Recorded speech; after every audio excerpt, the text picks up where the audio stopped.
स्वामीनारायण हरे, स्वामीनारायण हरे। वचनामृत गडडा प्रथम प्रकरण का 34वां। स्नेह रूपी माया, आज्ञा पालन में सुख। संवत 1876 में पौष कृष्णा एकादशी 11 जनवरी 1820 को प्रातःकाल श्रीजी महाराज श्री गडडा स्थित दादा खाचर के राजभवन में पश्चिमी द्वार के कमरे के बरामदे में पलंग पर दक्षिण की ओर मुखारविंद करके विराजमान थे। उन्होंने सफेद धोती धारण की थी, श्वेत चादरा ओढ़ा था, सिर पर सफेद पाग बांधी थी, फूलों का हार पहना था और पाग में पुष्प तथा रेशम के तुर्रे लटक रहे थे और दोनों कानों के ऊपर पुष्पगुच्छ खोसे हुए थे। उस समय उनके मुखारविंद के समक्ष सभा में मुनि तथा स्थान स्थान के सत्संगी बैठे थे। मुनिगण बाजे बजाकर भजन गा रहे थे। फिर श्रीजी महाराज ने कहा कि अब भजन समाप्त करके प्रश्नोत्तरी प्रारंभ करिए। तब ब्रह्मानंद स्वामी ने पूछा, समस्त आनंद के धाम और सबसे परे रहने वाले परमेश्वर में जीव की वृत्ति नहीं लगती, किंतु मायिक, नाशवान एवं तुच्छ पदार्थों में ही जीव की वृत्ति लिप्त रहती है। उसका क्या कारण है?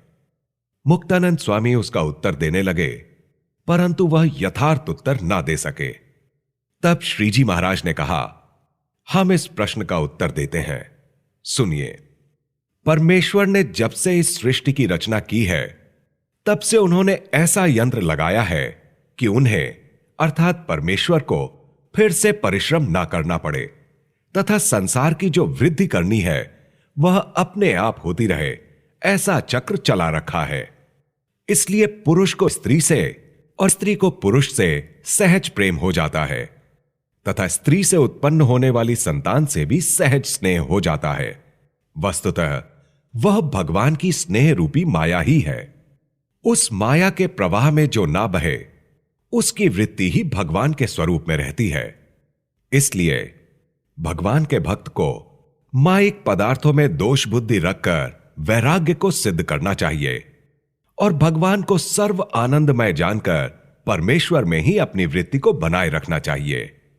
यदि वह मायिक पदार्थों में वैराग्य की भावना ना रखे और भगवान के स्वरूप से बिछड़ जाए, तो वह शिव, ब्रह्मा तथा नारद आदि समर्थ मुक्त के समान होने पर भी मायिक पदार्थों की आसक्ति में लिप्त हो जाता है।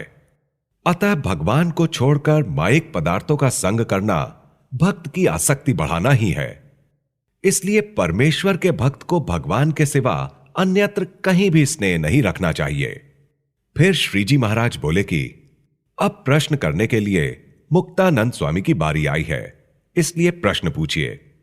तब मुक्तानंद स्वामी ने पूछा कि जीव के लिए भगवान की साक्षात प्राप्ति अति दुर्लभ है और भगवान की प्राप्ति हो जाने से उससे बढ़कर और कोई दूसरा अधिक लाभ ही नहीं है और उससे बड़ा अन्य आनंद भी नहीं है। फिर ऐसे परम आनंद को छोड़कर जीव तुच्छ पदार्थों के लिए क्लेश क्यों प्राप्त करता है, यह प्रश्न है। तब श्रीजी महाराज बोले कि इसका उत्तर यह है कि जब जीव परमेश्वर के वचनों का उल्लंघन करके इधर उधर भटकता है, तब वह क्लेश को पाता है। यदि वह आज्ञा के अनुसार रहता है तो उसे भगवान का जो आनंद है वही आनंद प्राप्त होता है और भगवान के वचनों का जितना जो उल्लंघन करता है उतना ही वह क्लेश पाता है। इसलिए त्यागियों के लिए जो जो आज्ञा दी गई है उसके अनुसार ही त्यागी को रहना चाहिए तथा गृहस्थ को जो भी आज्ञा कही गई है उसके अनुसार गृहस्थ को रहना चाहिए। इसमें जितना भी फर्क होता है उतना ही क्लेश होता है। अतः साधु को 8 प्रकार से स्त्री का त्याग रखना चाहिए, तभी उसके ब्रह्मचर्य व्रत को पूर्ण कहा जा सकता है। उसमें जितना फर्क रहता है उतना उसे क्लेश होता है।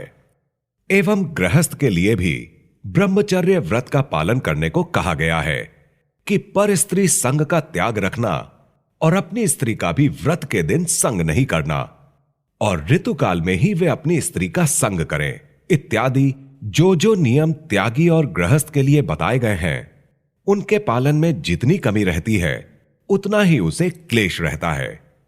और जो जीव भगवान से विमुख है, उसे जो सुख दुख होते हैं वे तो उसके अपने कर्मानुसार ही आते हैं, किंतु जो भगवान के भक्त होते हैं उनको जितना भी दुख होता है वह तुच्छ पदार्थों के लिए भगवान की आज्ञा का उल्लंघन किए जाने के कारण ही होता है, और उसे जितना सुख होता है वह भगवान की आज्ञा का पालन करने के कारण ही होता है।